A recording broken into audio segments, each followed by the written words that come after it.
नमस्कार, आप देख रहे हैं एएनसी न्यूज। मैं हूं अशोक श्रीवास्तव। बड़ी खबर प्रयागराज से आ रही है, जहां एक युवती शादी के चौथे ही दिन आधी रात को घर की पिछली दीवार फांदकर रिश्ते में लगने वाले अपने बॉयफ्रेंड भतीजे के साथ भाग गई। मामला पुलिस थाना तक पहुंचा तो जांच शुरू हो गई। प्रयागराज में एक दुल्हन शादी के बाद अपने पति के साथ उसके घर आती है। सुहाग रात में पति कमरे के अंदर जाता है। पति के आते ही पत्नी हाथ में चाकू लेकर पति से कहती है कि अगर तूने मुझे छुआ तो तेरे 35 टुकड़े कर दूंगी। मैं अपने बॉयफ्रेंड अमन की अमानत हूं। मेरी शादी मेरी मर्जी के खिलाफ कराई गई है। पत्नी के हाथ में चाकू देख पति के होश ठिकाने हो गए। उसकी बोलती बंद हो गई। वो रात भर कमरे के एक कोने में पड़ी कुर्सी पर बैठ जागता रहा। सुबह होते ही चुपचाप कमरे के बाहर निकल गया। युवती 3 दिन तक वहां रही और पति चुपचाप डरकर अपनी इज्जत बचाता रहा। चौथे दिन युवती के मायके वाले उसके घर आ गए। उनके सामने पति ने अपनी समस्या रखी तो मायके वालों ने दोनों को समझाते हुए कहा कि डरने की कोई बात नहीं है, अब वो ऐसा नहीं कहेगी।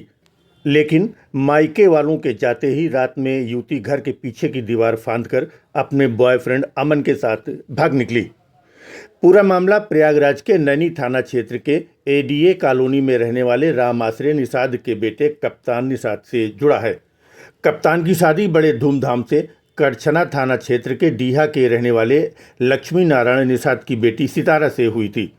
शादी के बाद दुल्हन की विदाई हुई तो लेकिन सुहाग रात मनाने गए पति की घिघी उस समय बंध गई जब दुल्हन ने हाथ में चाकू लेकर दिखाते हुए कहा कि अगर मुझे टच किया तो तेरे 35 टुकड़े कर डालूंगी। ये चाकू वाला सिलसिला 3 दिन तक लगातार चलता रहा और चौथे दिन दुल्हन रात में घर की पिछली दीवार कूदकर भाग गई। दरअसल मेजा थाना क्षेत्र के भटौती गांव के रहने वाला अमन दूर के रिश्ते में उसका भतीजा लगता है और उसका करछना के गांव डीहा में उसके घर आना जाना लगा रहता था। यहीं आने जाने के दौरान सितारा और अमन के बीच रिश्ते बन गए और दोनों ने एक दूसरे का साथ देने का वायदा कर लिया। इसके बाद अमन का आना जाना डीहा गांव में ज़्यादा हो गया, लेकिन रिश्तेदारी की बात जानते हुए सितारा के घर वाले भी ज़्यादा रोक टोक नहीं कर सके। इसी दौरान युवती सितारा की शादी नैनी थाना क्षेत्र के कप्तान निषाद से तय हो गई। तय समय पर बारात पहुंची और शादी हुई। फिर विदाई में दुल्हन बनकर सितारा कप्तान के साथ उसके घर पहुंची और बाद में पूरा कांड कर चौथे ही दिन अपने बॉयफ्रेंड के साथ फरार हो गई। राम आश्रय की तरफ से मामले की लिखित तहरीर थाने में दी गई है। पुलिस जांच कर रही है। पीड़ित पति कप्तान ने कहा कि क्या ही कहें, सितारा से शादी हुई तो मेरी खुशी का ठिकाना नहीं था, लेकिन रात में जब दुल्हन के कमरे में पहुंचा तो वो घूंघट में हाथ में चाकू लिए बैठी थी।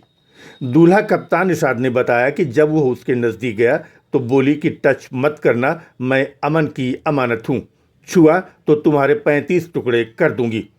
उसके हाथ में चाकू देखकर वो डर गया। वो चौंक गया और पीछे हट गया। पूरी रात सितारा बेड पर बैठी रही और वो कमरे में कुर्सी पर जान बचाए बैठा रहा। उसका कहना है कि समझ ही नहीं आया कि मुझे करना क्या है। कप्तान ने कहा कि आप समझिए कि मेरी 3 रात कैसे बीती है, किसी से कह भी नहीं सकता था। कप्तान ने कहा कि उसकी रातें बहुत लंबी हो गई थी। अखबारों में कई केस वो पढ़ चुका था जहां बीवियां अपने पति को मार डालती हैं। उसे डर लगता था कि अगर वो सो गया तो कहीं ये मुझे भी न मार डाले। बाहर में नशा हो रहा है, यहाँ फेसबुक में ये सब पता नहीं कि कौन कौन लड़की कितना मर्डर कर दे रहे हैं। उसी के डर हमको भी सता रहा था, कहीं हमको मार न दे, इसी के डर बस सर हमको नींद नहीं आती थी। मान लीजिए इतना मुश्किल हो रहा था उसके साथ, इतना मतलब जैसे कोई सोच नहीं सकता कि इतना मतलब सर हमारे पास आ ही नहीं थे। हमको इतना बेकार लग रहा था कि मैं क्या बताऊं सर, मैं कभी सोचा नहीं था कि शादी के बाद ऐसा होगा सर। मामला प्रेमी प्रेमिका का आया है, उसको शादी हो गई थी, उसके बाद फिर दोनों परिवारों में विवाद की स्थिति उत्पन्न हो गई। क्या पूरा मामला है और पुलिस क्या कार्रवाई कर रही है? जी, ये मामला नैनी थाना क्षेत्र का है, जहां कप्तान नाम के एक लड़के की शादी करछना की रहने वाली एक लड़की से हुई थी। शादी के बाद कप्तान को पता चला कि उसका कोई प्रेमी है जो मेजा में भटौती गांव का रहने वाला है उसी को लेकर के दोनों परिवारों के बीच में वाद विवाद हुआ था। मामले की जांच की जा रही है।